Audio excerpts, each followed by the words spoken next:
BA प्रथम वर्ष के विद्यार्थियों, हम आपको रसखान पढ़ा रहे थे।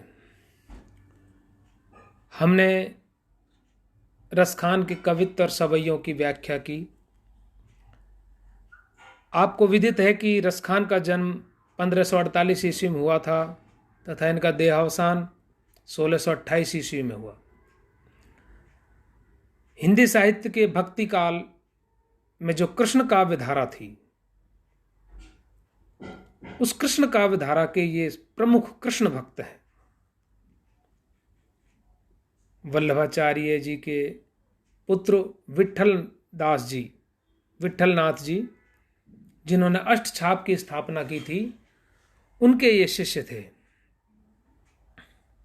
राधा और कृष्ण का प्रेम इनका मुख्य लक्ष्य था कविता करने का। ज्यादातर क्या अधिकांशतः है, पूरी रचना ही इनकी जो है मुक्तक काव्य की रचना है। इनके जो प्रकाशित ग्रंथ हैं उनमें सुजान रसखान, प्रेम वाटिका और दान लीला महत्वपूर्ण है। रसखान के पद और दोहे भी कहीं कहीं अलग से मिलते हैं इन रचनाओं के अलावा। मुक्तक रचना ही की है रसखान जी ने, इसलिए ज्यादातर उनके कवित्व सवैये और दोहे ही मिलते हैं। प्रेम की रचना, उनके काव्य में प्रेम महत्वपूर्ण है। राधा और कृष्ण का प्रेम, माधुर्य भाव की भक्ति है इनकी। इनके काव्य में भी प्रेम, भक्ति और श्रृंगार की त्रिवेणी बहती है। ये मूलतः रसोद्रेक के कवि हैं। अलंकार तो इनके काव्य में अनायास ही आए हैं, क्योंकि ये तो रस की खान है। इसलिए रसखान का प्रेमी हृदय इनके काव्य में उमड़ आता है। निश्चल प्रेम है प्रत्येक सवैये में। मैंने आपको इनके कवित्व और सवैयों की जो व्याख्या की थी, उनमें आप देख सकते हैं कि उनका हृदय पूरी तरह उमड़कर इन काव्य सवैयों में और कवित्व में उमड़ आता है।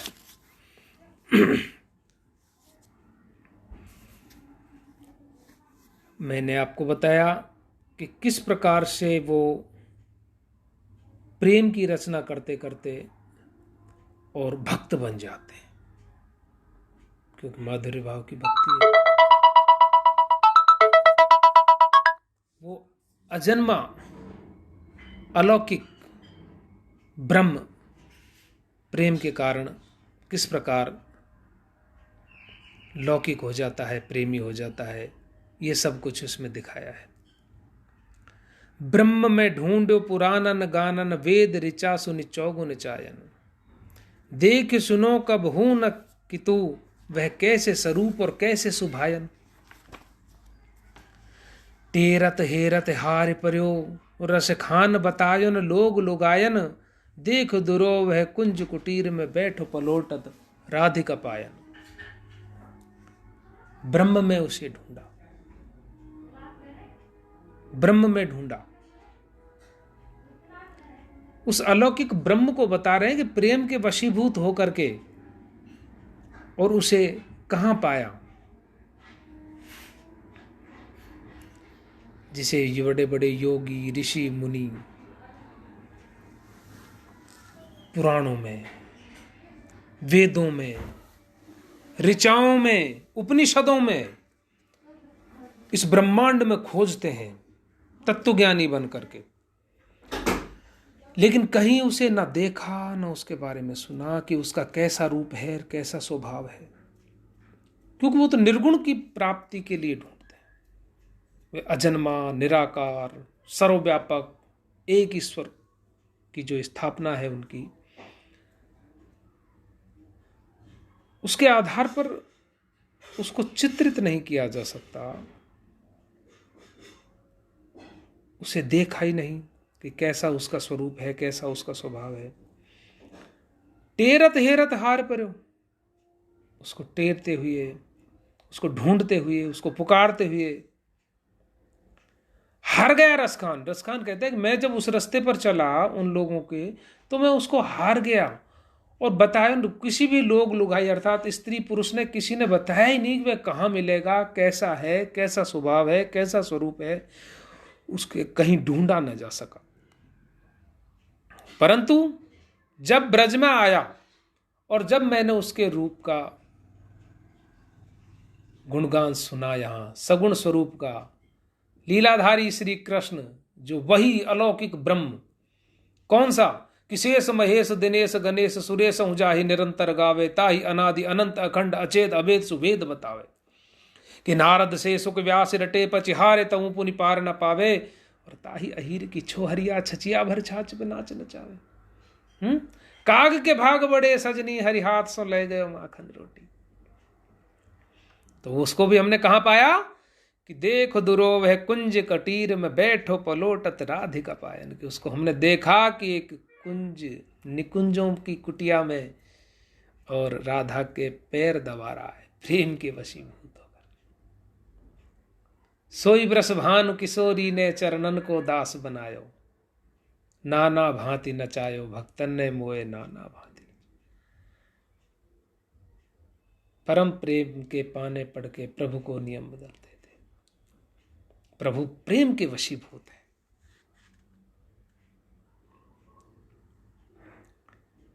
एक सखी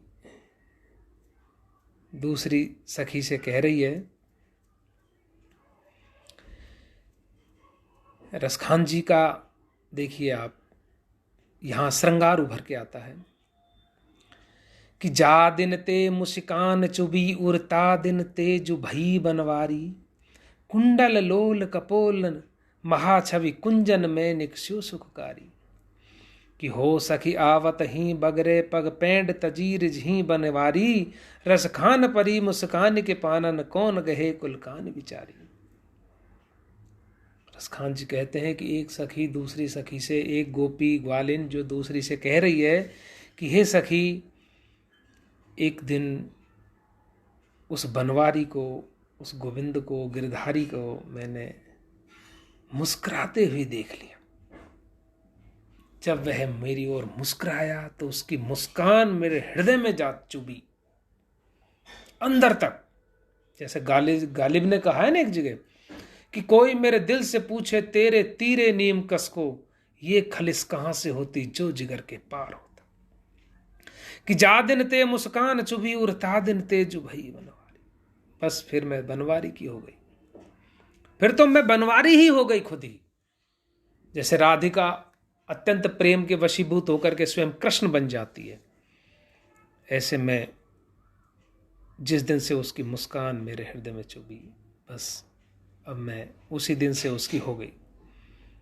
कैसा स्वरूप था उसका, कुंडल लोल कपोल महाज, उनके जो गाल हैं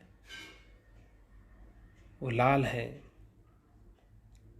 चंचल हैं, कानों में कुंडल हैं, महाछवि के धाम है वो। और ऐसे महाछवि के धाम अचानक कहां से निकले? एक कुंज से निकले थे, और कुंज से निकलते ही उनकी दृष्टि मुझ पर पड़ी, मेरी दृष्टि उनसे मिली, और वो मुस्कुराए और वो मुस्कान मेरे हृदय में जा चुकी। अब मैं उन्हीं की हो गई। हो सके आवत ही बगरे, उनके आने से अब मैं उसी रास्ते पे जाती हूं जिस रास्ते पे उधर चले गए। उनको मैं इस तरीके से रीझ गई उन पर कि अब मैं उनके रास्ते को त्याग करके दूसरी जगह जाने का मन ही नहीं करता।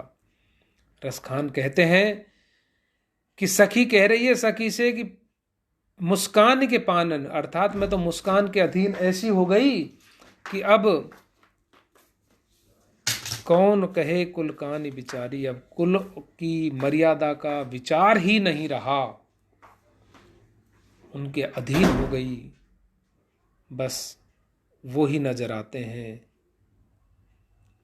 वो मुस्कुराहट हृदय में जा चुभी। अब कुल की मर्यादा का भी ध्यान नहीं रहा और बस मैं उन्हीं को निहारती रहती हूँ। सखी कहती है कि वो जो जा रहा है वो कौन है कि कौन को लाल सलोन सखी वह जा की बड़ी अखियां अनियारी, जो हन बंक विशाल के बानन बेदत है घट तीछन भारी। रसखान संवार परे नहीं चोट, सुकोटि उपाय करो सुखकारी, बार भाल लिख्यो विद हेत को बंधन, खोल सके असको हित। देखिए किस प्रकार से उनका श्रृंगारिक चित्रण है। गोपियां उनके अधीन हो जाती हैं। वो सलोना राजकुमार, वो सलोना लाल राजकुमार नहीं, वो तो ग्वाल है, बाल है, सखा है। तो इस तरीके से रसखान के लगभग मैंने आपको महत्वपूर्ण जितने भी सवैये हैं, कवित्व हैं, वो आपको करा दिए हैं।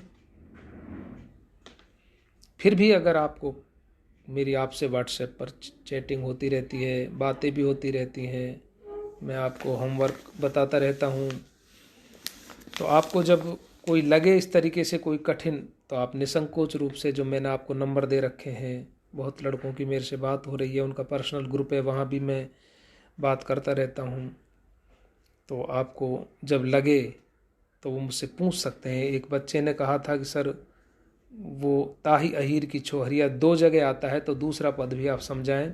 तो वो मैंने देख लिया है, अब आपको बताता हूँ कि गावे गुनी गनिका गंधर्व और शारद शेष सबे गुण गावत, नाम अनंत गनंत गणेश जो ब्रह्म त्रिलोचन पार न पावत, जोगी जति तपसी और सिद्ध निरंतर जाहि समाधि लगावत, ताही अहीर की छोहरिया छचिया भर छाछ पे नाच नचा।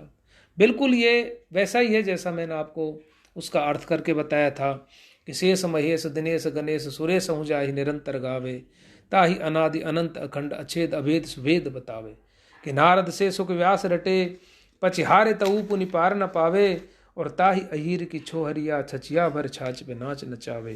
तो ये बिल्कुल वैसा ही पद है कि वो अलौकिक ब्रह्म है जिसे को कोई पार नहीं पा रहा, ब्रह्म है, अनंत है, गणंत है, गणेश है, अर्थात वो अलौकिक है, अजन्मा है, निराकार है, परंतु भक्त के प्रेम के वशीभूत होकर के वह छचिया भर छाछ पे नाच नचावे। इसलिए इसका व्याख्या लगभग वैसी ही है, तो आप उसे देख लीजिए। अब हमारा रसखान लगभग पूरा हो चुका है। अब मैं आपको मीराबाई के बारे में बताता हूँ, मीरा के अगले वीडियो में। तब तक के लिए धन्यवाद।